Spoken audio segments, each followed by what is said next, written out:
How's it going, fam? Welcome back to Erica's EDC, and today you guys are at work with me.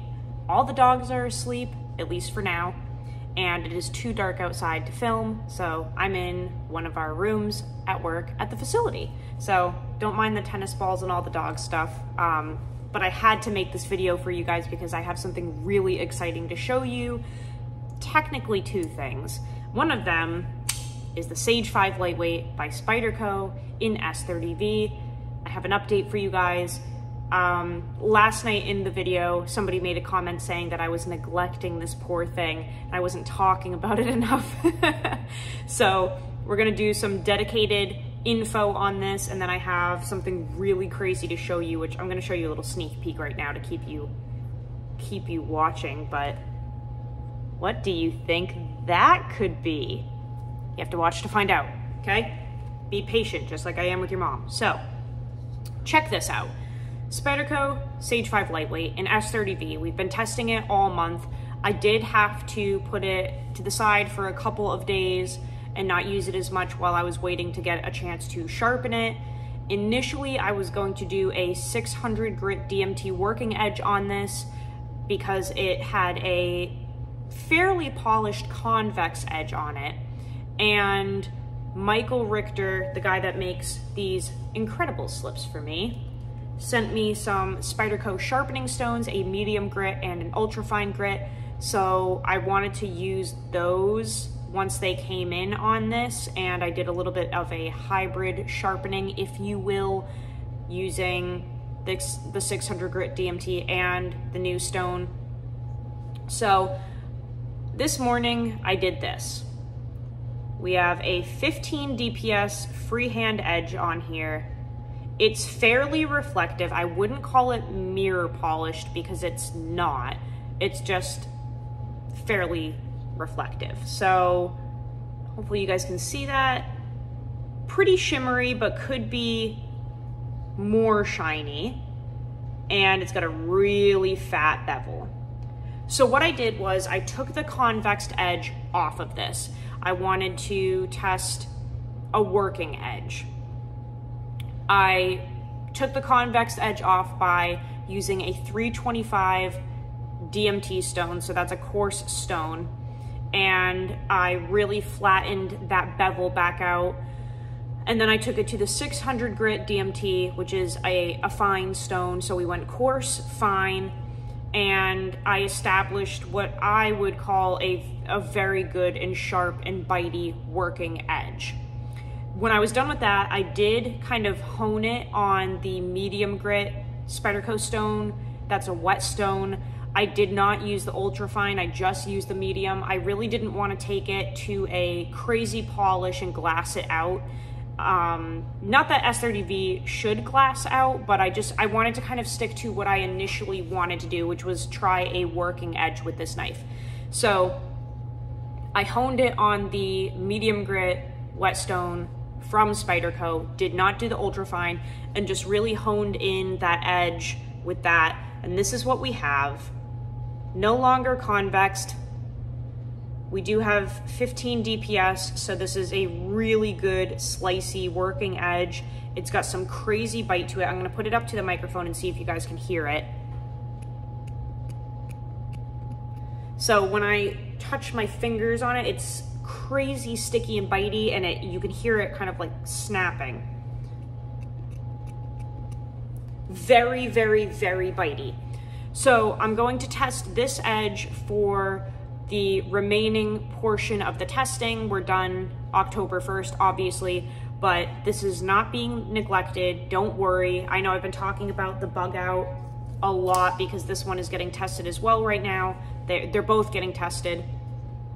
And I didn't want to make it seem like I wasn't using the Sage, because I am. I just, it took some time to get that convexed edge off of there, and we're just gonna test this one for the finale, I guess. But these are the two knives. They're both at 15 DPS. It looks different on each knife because, you know, they're different blade stock thicknesses and such, but as you can see, the bug out has a really pretty polished edge that is like very, very reflective. And this one, I really want to throw on those stones a little bit more and just see what happens. I really like those Spyderco wet stones. I cannot believe that they were discontinued. You can still get them on eBay. Michael told me that and sent me some links, which is cool, but they're very, very nice. And like honing this in on that medium grit stone was very, very pleasurable. Also, the medium grit feels like a 1000 grit Nanawa. I don't know what grit it is. It just says medium. I have no idea what the actual number is, but it felt like a 1000 grit Nanawa for reference. So yeah, sage, gonna, you know, use this edge, see how that does. It is not being neglected, okay? But let's get into something very, very exciting that came in today that I am just like ecstatic about. You guys know that I've been working with Josh Francis. He is the owner, we can call it now, of Knife Guy Mods. He is the one who did the recover for this Sodbuster Jr. from Case. We're calling this the Slater. It has some beautiful vintage cross-cut micarta that is natural with orange G10 liners. And I've been testing this for the whole month. It's gonna have its own little review at the end. We're testing really just the mods, not the steel, but I've been using it like crazy, and he did a really good job on this. So I had him do something very cool for me. He did another recover on a carbon steel Case Sodbuster Jr. And check this out. This is one of the coolest things I've ever seen. So this is a Case Sodbuster Jr. in CV steel, no, CS steel, carbon steel, not chrome vanadium. Does have the teeners, which we'll talk about in a minute. And this has denim micarta with white liners and then the brass liner from the actual knife, which I don't know why this camera will not focus. Like if I try to put something up close, it just doesn't. But it's kind of like a pair of blue jeans. It has denim micarta, which is so freaking cool. He also modded it to have a half stop, just like my other one. Real snappy, really, really snappy. You can just hear that one click. This is one of the coolest things I have ever seen. And it literally, to me, looks like a pair of blue jeans. You have the, you know, the denim micarta, and then like the white for me reminds me of like white stitching on a pair of jeans, like a really nice pair of jeans. And then you have the brass liners from the original build, and that is like the zipper fly. That's just how I see it. Steel Pockets said that the white looks like a tucked in white t-shirt. But either way, I think this is freaking awesome, and he did an incredible job. So I wanted to show this to you guys because I'm obviously going to test and carry this as well. Josh is trying to grow his business, and the best way to do that is to test his products, give him genuine feedback, and build his clientele. So this is going to be carried for, I guess, the rest of this month with this one. And then I'm probably gonna carry it for all of October as well. I think, I just wanna get as much testing in with these as possible. That way we can really dial in how to go about these recovers. And I'd love to see him do this as a full-time job, if possible. But let's do some first impressions, because this is actually fairly different compared to this one, especially because it's riding on the brass liners that it came with from factory, whereas this one is riding on G10. So the action is going to be very different, which we're gonna get into in a minute. But let's just go over the overall first impressions. It is completely centered. So he was able to center it up, just like my Slater, completely centered. Typically these are not centered when they come from Case, so that is an immediate upgrade to getting this knife modded. I'm not saying that every one that he does is going to be centered. I'm just saying this is the second one that I've gotten from him that's centered when they're never centered from Case. Action, insanely snappy. That half stop is very pronounced in my opinion, and it's got a really good pull on it. Like, just the action is really snappy, much better again compared to factory. I really like that. Everything is flush. You can't feel any transitions at all between the brass pins, the liners, the covers. You can't feel any transitions at all. I feel that he did an incredible job on the fit and finish of this. I wish this camera would focus better. Everything is flush. Everything is completely even. The covers are perfectly even. Everything on this is just absolutely gorgeous. One thing I will mention is this does have a hairline gap on one side. Yeah, only one side. So this upper side, I'm sure you can maybe tell in the camera, between the spring and the brass liner, there is a gap, okay? And I wish this would focus, but I'm sure you can see just on this top one, there's a gap. I mentioned in a previous video that that is definitely likely. Josh made a post about how wonky the parts are from Case. When you take these knives apart, they're wonky, they're uneven, and Case's quality control is pretty terrible.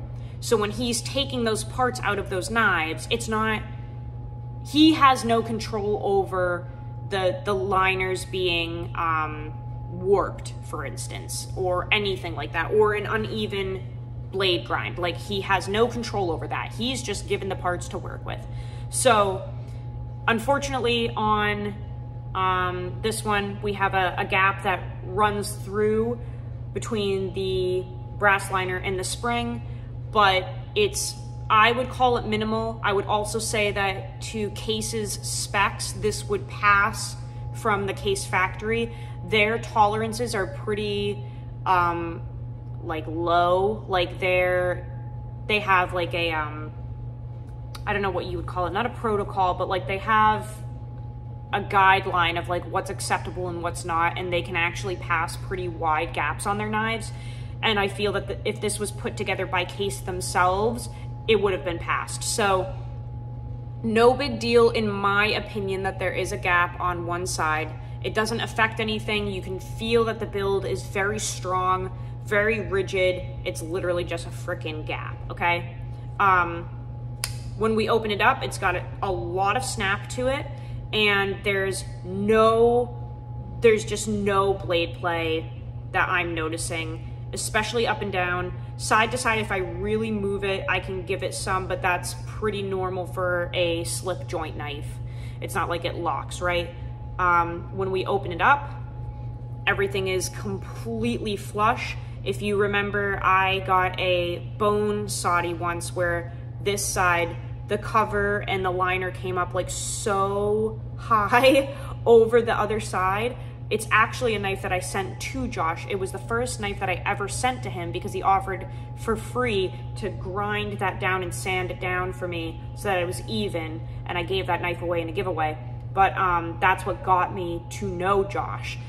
But his finishing work is immaculate. You can see that everything is 100% even. Nothing is peaking. It's completely even. Very good attention to detail. And the fact that he was able to center this up, really incredible. I will say, I can feel a noticeable difference, an improvement, if you will, when you do have the brass liners. I've been saying from the get-go that when you just throw it on G10, the action is not as crisp and clean. It can be a little mushy, and you kind of have to wear this blade into those liners. We are working with and talking about integrating washers into these, but you know, he's just working with hand tools. He doesn't have a freaking factory right now. And he's a one-man band, so we're getting there, right? But there's no issue with running it on G10. I'm just saying that the action is a little bit different. So This is just a little more, I guess, soft, you could say. Whereas when you throw the brass liners in there that it came with, it's just, you can feel it. It's just it has more authority to it, I guess. And even the half stop, like it clicks into the half stop with more integrity than the other one. Very snappy. So overall, you know, the only thing that I'm seeing on this is that we do have one gap, which is going to happen with many knives. I'm sure these brass liners especially are not even, and they are very warped. So he's doing the best he can with what he gets from factory, right? And this is a carbon steel blade. He did not put an edge on it or anything. He literally just ordered the knife from Smoky Mountain Knife Works, put it all together and sent it to me. So it obviously was burnt to a crisp, super uneven edge bevels, was not sharp, just had a huge burr on it, just honestly embarrassing, of course. And I did take some time to put my own edge bevel on there today, which of course the camera's not gonna focus on, but I hope that you can see that it has my edge on it and my bevel, and it's even now, and it's sharp, and it's sticky, and it's good. So very easy to do that, very easy to reprofile the knives from case. They are run so soft that it takes only a matter of minutes. But yeah, that's got a brand new edge on it. I used a 600 grit DMT to establish the new edge and to reprofile it, and then I did hone it on that medium grit Spyderco whetstone to just, you know, kind of deeper it and dial it in a little bit, and that's what we got from that. The lighting in here is terrible, I'm sorry. But yeah, it's already got the teeners because I instantly started using it. How could you not? Absolutely gorgeous. And this is just gonna look so insane over time as it wears in, as I use it and it picks up the oils from my hands. I just can't recommend Josh's work enough. I think he's a fantastic guy. I think he has something really good going here. So I'm excited to continue, you know, working with his knives and communicating with him about these, because I would love to see him go full time with this, especially because him and Michael Richter are friends. We're all friends. And like between Josh doing the Saudi recovers and Michael banging out these freaking slips, like, I think it's a genius duo. I think it is so cool that you can get like these incredible slips made by Michael, these really cool traditional recovers from Josh, and you can just carry something unique to yourself, something that nobody else has, and it just brings a whole new, you know, admiration to the community when you can get a one-of-a-kind piece like this that you're going to patina yourself. The whole package will have its own character from you. I think that is so cool. I think it's gonna catch people's eyes. I think it's going to be exciting for people because we're getting so tired of the mundane bullshit from these typical production companies that are giving us the same overpriced shit over and over. This is something special here. This is a revamp to the old school traditional lifestyle that, you know, our grandparents lived, and I think it's so cool that we can revisit that in a new era with all of these new materials and still have, you know, the characteristics of those old knives, but completely personalized to what we like. I think that is a very cool concept. So I'm 100% on this train. I'm going to continue getting these knives from Josh and supporting Michael with the slips, but very cool. Two great guys that you need to contact and get on their books. I will have their information integrated into this one way or another. Michael is always tagged in my description, so you'll find him there, and Josh will be in the comments, of course. But yeah, that's, man, we're 20 minutes into this thing. That is what came in the mail today. Another Saudi came with this one as well. Nikki got one that is in beautiful gold marbled carbon fiber with white liners. I'm gonna have to put that on the channel sometime this weekend. It is stunning. Like that thing is freaking gorgeous, but I'll have to get that on the channel this weekend. This is the slip that My denim one is riding in. This is a denim grid slip from Michael Richter. This one is called the 9. You can ask for it and it'll have this type of stitching, and you know, this is what that model looks like, but 2 denim pieces together, and this just goes down in there. Absolutely cool. So check out Michael Richter. He has a YouTube channel. He definitely does the world's best leather work. Like, you're not gonna find anything better than these. Get on his books, fill up his orders. He's fantastic. Michael Richter literally does the best leather work I've ever seen in my life. And we want him doing it full time by the end of the year, so definitely hit him up for an order, and keep hitting up Josh. You know, he's a newcomer, but he knows what he's doing, so please contact Josh Francis over at Knife Guy Mods. On Instagram, his tag name, or his handle, whatever, is knifeguy2112, and like I said, he'll be in the comments somewhere, but hit him up, get a Saudi from him. That is what I have for you guys today. That was a long video talking about very exciting things, but I'm glad that I got the Sage 5 back in there so that you guys didn't think I was just abandoning it, because I'm not. It's still here, and it's still being loved. I will see you guys on the next video. I hope you have a fantastic night. Go use your shit, learn how to sharpen your knives. I will see you on the next video. I love you so much. Take